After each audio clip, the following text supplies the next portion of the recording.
আসসালামু আলাইকুম। দেশ ও প্রবাসী ভাইয়েরা কি অবস্থা, কেমন আছেন? ভালো আছেন? এই দেখেন, এইগুলো হয়েছে যে সোনালি ছাগল। এগুলো হয়েছে সোনালি ছাগল।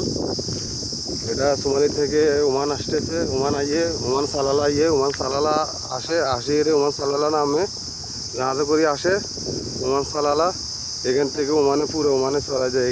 এটা আমরা বাংলাতে বলি যে দুম্বা। বাংলাতে বলি দুম্বা, আর আরবি ভাষা বলে যে খারুফ অথবা কেবিস। খারুফ অথবা কেবিস বলে আরবি ভাষা, আর আমরা বাংলাতে বলি দুম্বা।